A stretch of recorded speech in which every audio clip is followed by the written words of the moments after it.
Goodness T വിയുടെ പ്രിയ പ്രേക്ഷകർക്ക് മനസ്സ് നിറഞ്ഞെന്ന പ്രോഗ്രാമിലേക്ക് സ്നേഹപൂർവ്വം സ്വാഗതം. ഇന്ന് ഞങ്ങൾ പരിചയപ്പെടുത്തുന്നു കണ്ണൂർ സ്വദേശി പെരുമാട്ടിക്കുന്നേൽ ബിജു പി അലക്സിനെയാണ്. അദ്ദേഹത്തിൻ്റെ ജീവിതത്തിൻ്റെ വിജയരഹസ്യങ്ങളും ദൈവാനുഭവവും നമുക്ക് ഈ പ്രോഗ്രാമിലൂടെ അടുത്തറിയാം. ഒരിക്കൽ കൂടി എല്ലാവർക്കും ഈ പ്രോഗ്രാമിലേക്ക് സ്വാഗതം.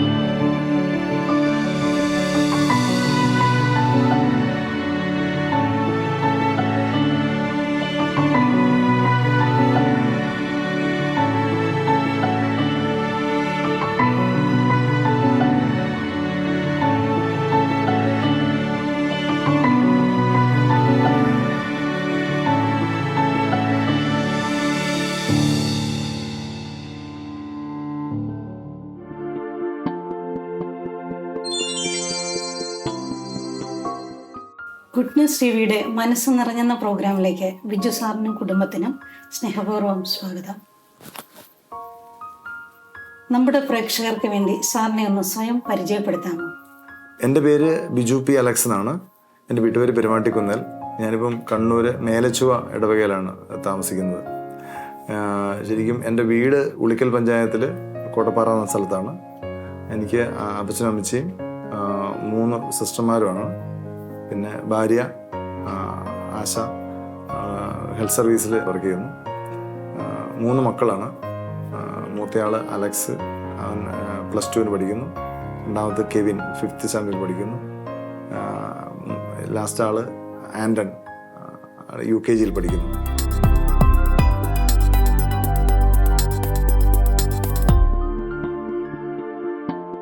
കുടിയേറ്റ ഗ്രാമത്തിലെ ബാല്യകാല അനുഭവങ്ങൾ ഓർത്ത് പറയാമോ? ബാല്യകാലാനുഭവങ്ങളെ കുറിച്ച് ഓർക്കുമ്പം ഏത് കുടിയേറ്റ ഗ്രാമത്തിലും ഉള്ള ഒരു ജീവിതം തന്നെയായിരുന്നു ഞങ്ങളുടേത്.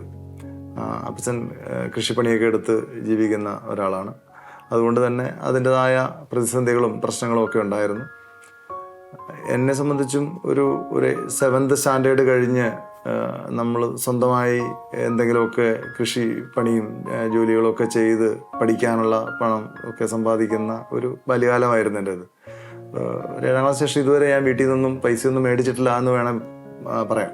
കാരണം പുസ്തകവും ഡ്രസ്സും ഒക്കെ ആ വെക്കേഷൻ ടൈമിൽ ജോലി ചെയ്തുണ്ടാക്കുക എന്നൊരു ശീലം എനിക്കുണ്ടായിരുന്നു. പ്രധാനമായിട്ടൊരു ഓർമ്മ എൻ്റെ മനസ്സിലേക്ക് വരുന്നത്, ഞാൻ 10th പഠിക്കുന്ന സമയത്ത് എൻ്റെ വീട് ജപ്തിയായിരുന്നു. അപ്പച്ചൻ ഒരു ലോൺ എടുത്ത് അടയ്ക്കാൻ പറ്റാണ്ട് അത് ജപ്തിയായി.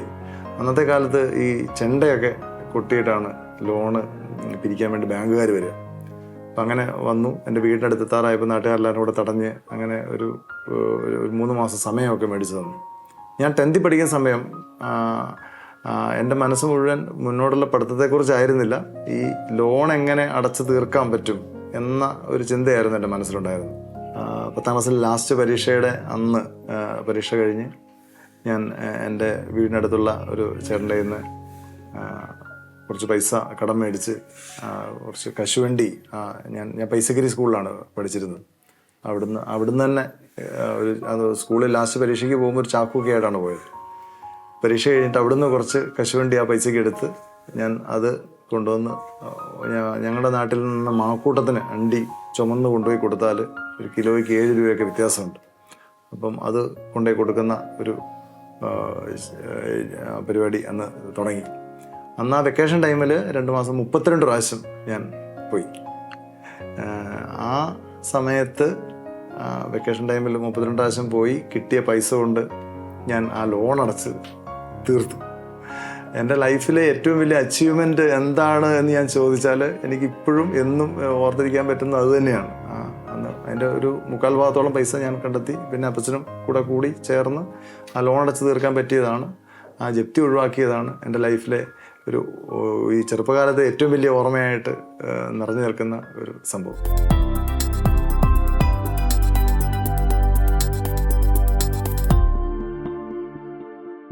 എങ്ങനെയാണ് നവീകരണത്തിലേക്കൊക്കെ കടന്നു വന്നത്? ഞാൻ ആ 10ാം ക്ലാസ് പഠിത്തത്തിന് ശേഷം പിന്നെ മുന്നോട്ട് പഠിക്കാൻ ഒന്നും ആ സമയത്ത് പറ്റിയില്ല. പിന്നീട് ഒരു ഹോട്ടലിൽ, ഒരു ബാർ ഹോട്ടലിൽ ഒരു ബില്ല് എഴുതുന്ന പണിയായിരുന്നു കുറച്ചു കാലം. അതിനുശേഷം അവിടെ വെയിറ്ററായി, അവിടെ പർച്ചേസായി. അങ്ങനെ അവിടെ കുറച്ച് ഒരു 6-7 വർഷത്തോളം ഈ ഹോട്ടൽ ജീവിതമായിരുന്നു. ആ ഹോട്ടൽ ജീവിതം ഉള്ള സമയത്ത് എൻ്റെ ഒരു ബന്ധു റോയ് ചേട്ടായി, ആള് എന്നെ ഒരു ധ്യാനത്തിന് ക്ഷണിക്കാനായിട്ട് വന്നു ഹോട്ടലിൽ. അപ്പം ഞാൻ പോയില്ല. അന്ന് നല്ല തിരക്കും കാര്യങ്ങളുമായിരുന്നു, ഞാൻ പോയില്ല.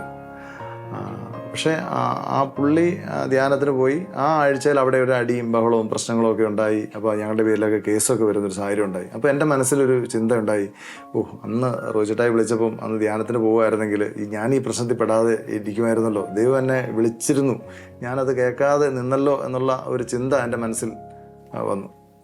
അപ്പോൾ അത് കഴിഞ്ഞ് പിറ്റേ മാസം ഞാൻ കുളത്തുവേൽ NRCയിൽ ഒരു ധ്യാനത്തിന് പോയി. ആ ധ്യാനം എൻ്റെ ജീവിതത്തെ മൊത്തം മാറ്റിമറിച്ചു എന്ന് വേണേൽ പറയാം. കാരണം ഇതുവരെ എൻ്റെ ലൈഫിൽ ഇത്രത്തോളം ഒരു അനുഭവം ഉണ്ടായ ഒരു സംഭവമില്ല. അന്ന് 23 വയസ്സോളം ഉണ്ട്. 23 വയസ്സ് അതുവരെ ഉണ്ടായ എൻ്റെ ലൈഫിലെ എല്ലാ ചിന്തകളെയും മാറ്റുന്ന വിധത്തിൽ ഒരുപാട് അനുഭവങ്ങളിലൂടെ ആ ധ്യാനം കടന്നുപോയി. അപ്പോൾ അത് ഒരു പ്രധാനമായൊരു അനുഭവം എന്താണെന്ന് വെച്ചിട്ടുണ്ടെങ്കിൽ, അവിടുത്തെ ഒരു കൗൺസിലിങ്ങിൽ ഞാൻ 5ാം ക്ലാസ്സിൽ വെച്ച് എന്നെ ഞുള്ളിപ്പറിച്ച ഒരാളുടെ കാര്യം ആ കൗൺസിലർ പറയുകയാണ്.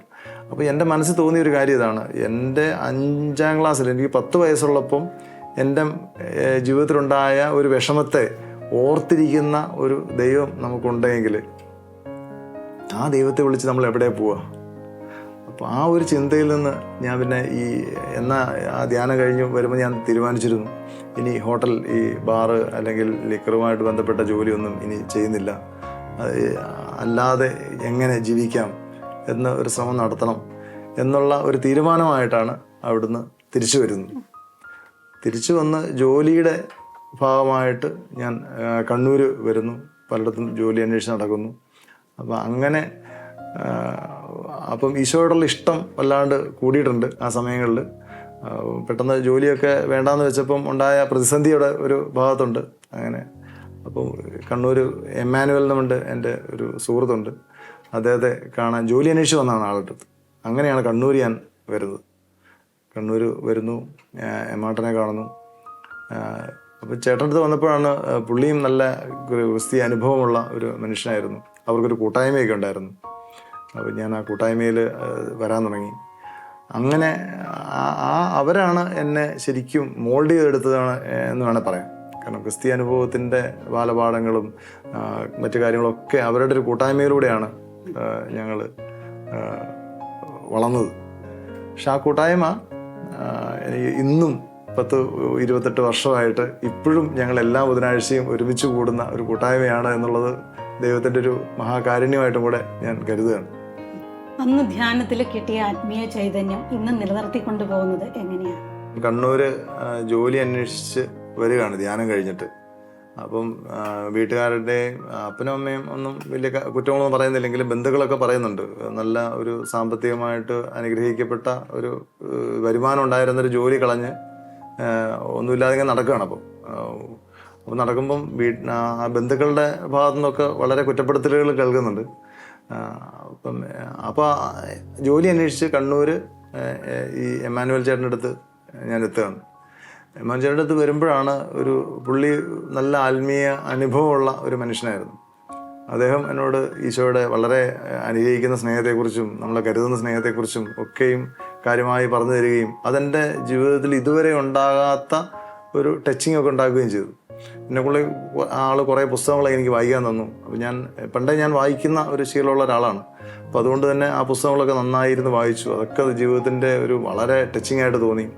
അപ്പം അതിനുശേഷം പുള്ളി പറഞ്ഞു, ഞങ്ങൾ എല്ലാ ബുധനാഴ്ചകളിലും പുള്ളിയുടെ റൂമിൽ ഒരുമിച്ച് കൂടി പ്രാർത്ഥിക്കുന്ന ഒരു രീതിയും കൂടി ഉണ്ട്. ഞങ്ങൾ ഇവിടെ ജോലിയായിട്ട് ബന്ധത്തിൽ ഇവിടെ കണ്ണൂർ വന്ന ആൾക്കാരെല്ലാവരും കൂടെ, അപ്പോൾ നീയും കൂടെ അടുത്ത ആഴ്ച ഞങ്ങളടുത്ത് വരൂ എന്ന് പറയുന്നു. അപ്പോൾ ഞാൻ പിന്നത്തെ ബുധനാഴ്ച മാനേജറിൻ്റെ റൂമിൽ ചെല്ലുന്നു. അപ്പോൾ അങ്ങനെ ആ പ്രയർ കൂട്ടായ്മയിൽ ചേരുന്നു.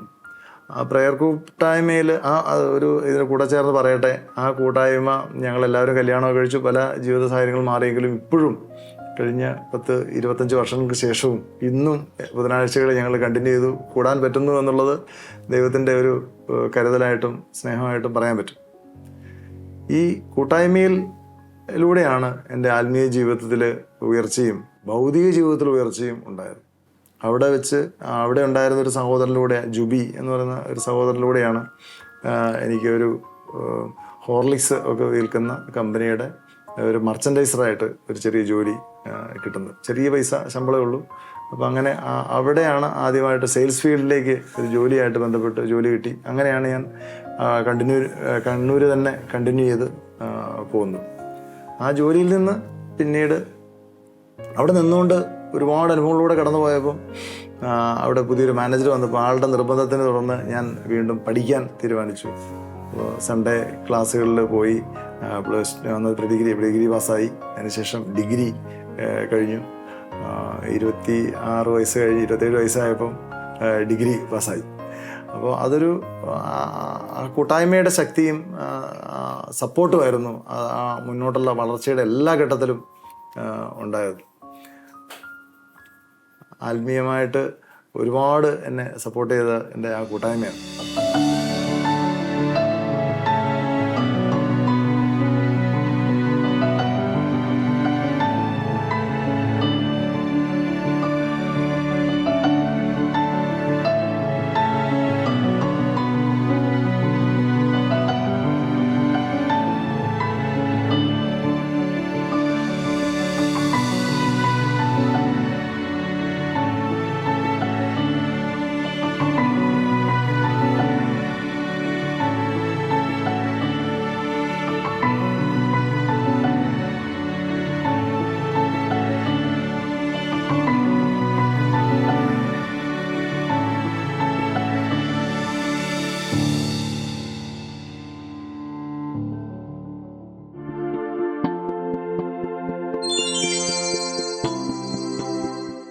ബിസിനസ്സിലേക്ക് കടന്നു വരുവാനുള്ള സാഹചര്യം എന്താണ്? അതിൻ്റെ പിന്നിലുള്ള ഊർജം എന്താണ്? ബിസിനസ്സിലേക്ക് ഞാൻ കടന്നു വരാനുണ്ടായ സാഹചര്യം, ഞാൻ ഹോർലിക്സിൽ ജോലി ചെയ്യുന്ന കാര്യം പറഞ്ഞല്ലോ. അപ്പോൾ അത് കഴിഞ്ഞിട്ട് 2-3 കമ്പനികളോട് വർക്ക് ചെയ്തു. ലാസ്റ്റ് ഞാൻ ധനം എന്ന് പറഞ്ഞിട്ടൊരു ബിസിനസ് മാഗസിനിൽ വർക്ക് ചെയ്തു. DC ബുക്സിൽ എമർജിങ് കേരള എന്ന് പറഞ്ഞിട്ടൊരു മാഗസിൻ ഉണ്ടായിരുന്നു. അതിൽ സോണൽ മാനേജറായിരുന്നു. അങ്ങനെ വർക്ക് ചെയ്യുന്ന സമയത്ത് വൈഫ് 2ാമത് പ്രഗ്നൻ്റ് ആവുന്നു. 3ാമത്തെ പ്രഗ്നൻസി, 2ാമത്തെ പ്രഗ്നൻസി അബോർഷനായി പോയിരുന്നു. അപ്പോൾ അത് ഞങ്ങൾക്ക് ഭയങ്കര ഫീലിംഗ് ആയിരുന്നു, ഭയങ്കര സങ്കടമായിരുന്നു. അപ്പം 3ാമത് അവൾ പ്രഗ്നൻ്റായി. അപ്പം അത് കുഞ്ഞിന് ചില പ്രശ്നങ്ങളൊക്കെ ഡോക്ടർ പറയുന്നു. അപ്പം വൈഫ് ഗവൺമെൻറ് ഹോസ്പിറ്റലിൽ, കണ്ണൂർ DC ഹോസ്പിറ്റലിലാണ് വർക്ക് ചെയ്യുന്നത്. അപ്പോൾ ആൾക്ക് ഡ്യൂട്ടിക്ക് പോകണം, തിരിച്ചു വരണം. അപ്പം 2 മാസം ലീവ് എടുത്തു. അത് കഴിഞ്ഞിട്ട് ജോലിക്ക് പോകണം എന്നുള്ള അവസ്ഥ വരുന്നു. പോകാനായിട്ട് കൊണ്ടുപോയി വിടണം, തിരിച്ചു കൂട്ടണം. അപ്പോൾ ഈ കുഞ്ഞിന് ബുദ്ധിമുട്ട് വരാത്ത രീതിയിൽ കൈകാര്യം ചെയ്യണമെന്നുള്ള ചിന്തയിൽ വന്നപ്പം ഞാൻ തീരുമാനിച്ചു, കുഞ്ഞിനെ അവിടെയുള്ള ഇഷ്ടം കൂടുതലുള്ളത് കൊണ്ടും അന്നും ഈ പ്രൊലൈഫ് ശുശ്രൂഷകളൊക്കെ ആയിട്ട് സഹകരിച്ച് പ്രവർത്തിക്കുന്നൊരു ശീലമുണ്ടായിരുന്നു. അപ്പം അങ്ങനെ ജോലി ഞാൻ റിസൈൻ ചെയ്തു. ജോലി റിസൈൻ ചെയ്ത് കുറച്ച് ദിവസം വീട്ടിലിരുന്നപ്പം ബുദ്ധിമുട്ടായി. എന്തെങ്കിലും ഒരു ജോലി എന്തെങ്കിലും ചെയ്യണം, എന്തെങ്കിലും ബിസിനസ് എന്തെങ്കിലും സ്റ്റാർട്ട് ചെയ്യാം എന്നൊരു ചിന്തയിലേക്ക് വന്നു. ആ സമയത്ത് കുറച്ച് വർഷങ്ങൾക്ക് മുമ്പ് ഞാൻ ദുബൈയിലൊന്ന് വിസിറ്റിന് പോയായിരുന്നു. അപ്പം അവിടെ വെച്ച് ഞാൻ മൂത്ത മോൻ പ്രഗ്നൻ്റായിരുന്ന സമയത്താണ് ഞാൻ പോയത്. അപ്പോൾ അവിടുന്ന് ഒരു ആൻറ്റി എനിക്ക് ഒരു ലുലുവിൽ നിന്ന് കുറച്ച് ടവലൊക്കെ മേടിച്ച് തരാൻ വേണ്ടി എൻ്റെ ഒരു കൂടെ ഉണ്ടായിരുന്ന സന്തോഷം എന്ന സുഹൃത്തിനെ ഏൽപ്പിച്ചു. ആൾ കുറേ ടവലൊക്കെ എനിക്ക് മേടിച്ച് തന്നു വിട്ടിരുന്നു. അപ്പോൾ ഇവിടെ കൊണ്ടുവന്ന് അത് യൂസ് ചെയ്തപ്പോൾ എല്ലാവർക്കും ഭയങ്കര ഇഷ്ടമായി. ഒരു മസ്ലിൻ ക്ലോത്ത് ടവലാണ്. ഞങ്ങളുടെ പെങ്ങൾക്ക് കുട്ടി ഉണ്ടായപ്പോഴൊക്കെ ഞാൻ രക്ഷപ്പെടുന്നു, ഈ ടവലിവിടെ കിട്ടിയില്ല. അപ്പോൾ അങ്ങനെ എന്തുകൊണ്ട് ഈ ഒരു ടവൽ ഇവിടെ കിട്ടാത്തൊരു പ്രോഡക്റ്റ് നല്ലതാണെന്ന് പറയും. അന്ന് ആൻറ്റി പറഞ്ഞൊരു ഡയലോഗ് എൻ്റെ മനസ്സിൽ ഇപ്പോഴും ഉണ്ട്, നാട്ടിൽ നല്ല പ്രോഡക്റ്റ് ഒന്നും കിട്ടുന്നില്ല, നീ ഇവിടുന്ന് പോകുമ്പോൾ ഇങ്ങനെ കുറച്ച് സാധനം മേടിച്ചിട്ട് പൊക്കൂ. ആ ഒരു ചിന്തയിൽ നിന്ന്, എന്നാൽ നാട്ടിൽ കിട്ടാത്ത എന്നാൽ നല്ല പ്രൊഡക്റ്റുകൾ നമുക്ക് കുഞ്ഞുങ്ങൾക്ക് പറ്റുന്നത് നമുക്ക് കൊടുത്തുകൂടെ എന്നൊരു ചിന്തയിൽ നിന്നാണ് ഈ കുഞ്ഞുങ്ങൾക്ക് കൊടുക്കാൻ പറ്റുന്ന നല്ല ടവൽ ഉണ്ടാക്കാം, അങ്ങനെ അത് ഒരു ബിസിനസ്സാക്കി മാറ്റാം എന്നൊരു ചിന്ത ഉണ്ടാവുകയും അത് പതുക്കെ അതിനുവേണ്ടിയുള്ള ശ്രമം നടത്തുകയും ചെയ്തത്. അതിനുവേണ്ടി പിന്നീട് പല യാത്രകൾ അതിനുവേണ്ടി നടത്തി. ഇടയ്ക്ക് ഇവർക്ക് ലീവ് കിട്ടുന്ന ദിവസം നോക്കി പല യാത്രകളും കാര്യങ്ങളൊക്കെ ചെയ്ത് ആ പ്രോഡക്റ്റ് ഞാൻ ഉണ്ടാക്കിയെടുത്തു. തമിഴ്നാട്ടിൽ ഒരു കമ്പനിയിൽ പോയി ഒരു മില്ലിൽ ഓർഡർ കൊടുത്ത് ഞാൻ ഈ ഒരു സാമ്പിളൊക്കെ ഞാൻ ദുബൈയിൽ നിന്ന് വീണ്ടും വരുത്തിച്ച് അങ്ങനെ അത് ഉണ്ടാക്കിയെടുത്ത് അങ്ങനെയാണ് സ്കിൻകോ അങ്ങനെ പേരൊക്കെ ഇട്ട് ആ പ്രോഡക്റ്റാണ് ഫസ്റ്റ് നമ്മൾ ലോഞ്ച് ചെയ്യുന്നത്. അത് മാർക്കറ്റിൽ കൊടുത്തപ്പം അതിന് നല്ല സ്വീകാര്യത കിട്ടി. അപ്പം കടക്കാർ ചോദിക്കാൻ തുടങ്ങി വേറെ ഇതുപോലെ നല്ല പ്രോഡക്റ്റുകൾ വേറെ ഇല്ലേ എന്ന് ചോദ്യം വന്നപ്പോഴാണ് ഓരോരോ പുതിയ പ്രോഡക്റ്റുകൾ ആഡ് ചെയ്യുകയും സ്കിൻകോ ഇങ്ങനെ ജനങ്ങളിലേക്ക് എത്തുകയും ചെയ്തു. ഇപ്പോൾ 100ഓളം പ്രോഡക്റ്റുകളുണ്ട്. ഇതിൻ്റെ ശക്തി എന്താണെന്ന് ചോദിച്ചാൽ അത് ഈശോയോടൊപ്പം ഇരിക്കാൻ പറ്റുന്നു എന്നുള്ളത് തന്നെയാണ്. ഈശോയുടെ മുമ്പിൽ ഇരുന്ന് ഓരോ തീരുമാനങ്ങൾ എടുക്കുമ്പോഴും വിശുദ്ധ കുർബാനയിൽ സമർപ്പിച്ച് പ്രാർത്ഥിച്ച് അങ്ങനെ കർത്താവിൻ്റെ വാക്കുകൾ കേട്ട് അങ്ങനെ തീരുമാനം എടുക്കാൻ പറ്റുന്നു. എൻ്റെ സഹോദരങ്ങൾ, കൂട്ടുകാർ, എൻ്റെ കൂട്ടായ്മ വളരെ എന്നെ സപ്പോർട്ട് ചെയ്യുന്നു. അവരുടെ അഡ്വൈസ്, ഏത് തീരുമാനം എടുക്കുമ്പോഴും പുതിയ പ്രൊഡക്റ്റുകൾ, പുതിയ കാര്യങ്ങൾ ചെയ്യാൻ എന്ത് തീരുമാനം എടുക്കുമ്പോഴും വിശുദ്ധ കുർബാനയിൽ ആശ്രയിച്ച് പോവുക എന്നൊരു ശീലം അന്ന് മുതലേ ഉണ്ട്. അതാണ് എൻ്റെ ശക്തി എന്ന് എനിക്ക് ധൈര്യമായിട്ട് പറയാൻ പറ്റും.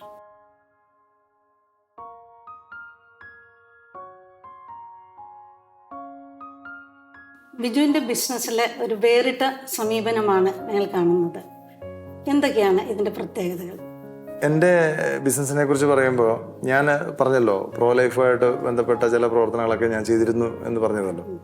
ഞാൻ ഈ പ്രൊഡക്റ്റ് ഇറക്കിയ സമയം മുതൽ എൻ്റെ പ്രൊഡക്റ്റിൽ ഞാൻ കുഞ്ഞുങ്ങൾ ദൈവത്തിൻ്റെ ദാനമാണ്, സ്റ്റോപ്പ് അബോർഷൻ എന്നുള്ളൊരു എംബ്ലം വെച്ചിട്ടാണ് എൻ്റെ പ്രോഡക്റ്റ് ഇറങ്ങുന്നത്. എനിക്ക് തോന്നുന്നു ഏകദേശം ഇപ്പം കേരളത്തിന് വെളിയിലും കുറച്ച് സെയിലുണ്ട്. നമ്മൾ 1,00,000 പീസോളം ഒരു മാസം സെയിലുണ്ട്. അത്രയും പ്രൊഡക്റ്റുകളിൽ ഒരു പ്രോ ലൈഫ് എംബ്ലം വെച്ച് പ്രൊഡക്റ്റുകൾ മാർക്കറ്റിൽ എത്തിക്കാൻ എനിക്ക് പറ്റുന്നുണ്ട്. അത് ഒരുപാട് പേർക്ക് അതൊരു ചിന്തയ്ക്ക് കാരണമാകും എന്നുള്ളതാണ് എൻ്റെ ഒരു ആശയം.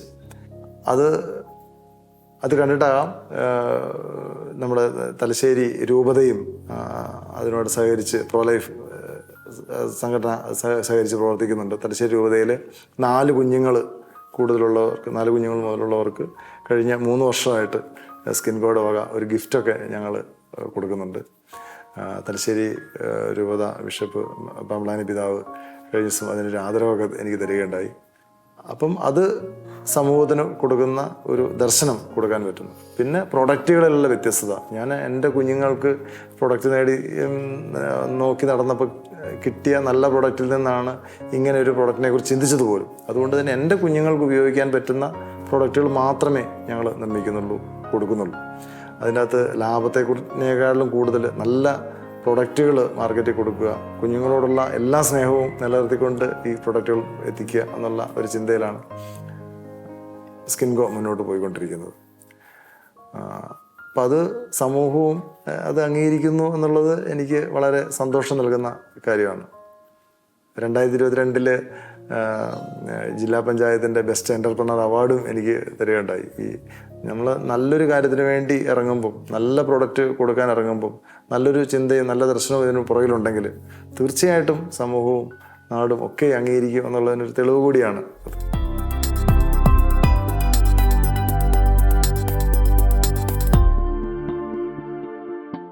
സാറേ, ഇവരെയൊക്കെ ഒന്ന് പരിചയപ്പെടുത്താമോ? ഇത് ഭാര്യ ആശ, ഗവൺമെൻറ് സർവീസിൽ നഴ്സിംഗ് ഓഫീസറായിട്ട് വർക്ക് ചെയ്യുന്നു. അലക്സ് മൂത്തയാൾ +2 പഠിക്കുന്നു. രണ്ടാമത്തെ ആൾ കെവിൻ 5th സ്റ്റാൻഡേർഡിൽ പഠിക്കുന്നു. ആൻഡൺ UKG പഠിക്കുന്നു. 3 പേരും സെൻറ് മൈക്കിൾസ് സ്കൂള്, കണ്ണൂർ. ഒരു കുടുംബിനി എന്ന നിലയിലും ഉദ്യോഗസ്ഥ എന്ന നിലയിലും സാറിനെ എങ്ങനെയാണ് സപ്പോർട്ട് ചെയ്യുന്നത്? ബിസിനസ് കാര്യങ്ങളിൽ ഞാൻ ഡയറക്റ്റായിട്ട് ഇടപെടാറില്ല. പക്ഷേ കുട്ടികളുടെ കാര്യം നോക്കിയും വീട്ടിലെ കാര്യങ്ങളൊക്കെ നോക്കി പ്രാർത്ഥനയിലും ഒക്കെ ആയിട്ട് അങ്ങനെ ഭർത്താവിനെ സപ്പോർട്ട് ചെയ്യുന്നു.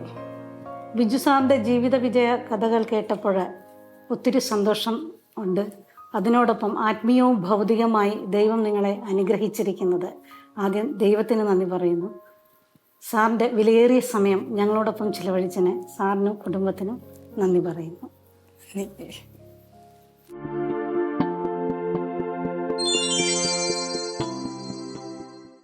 ജീവിതത്തിൽ ദൈവത്തിന് പരമപ്രധാനമായ സ്ഥാനം നൽകിക്കൊണ്ടും ലക്ഷ്യബോധത്തോടെയുള്ള കഠിനാധ്വാനം കൊണ്ടും ബിജു സാറിൻ്റെ ജീവിതം എത്രമാത്രം വിജയത്തിലെത്തിയെന്ന് നാം ഈ പ്രോഗ്രാമിലൂടെ കണ്ടു കഴിഞ്ഞു.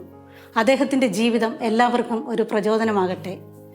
മറ്റൊരു വ്യക്തിയുടെ വിശേഷമായി അടുത്ത എപ്പിസോഡിൽ നമുക്ക് കണ്ടുമുട്ടാം.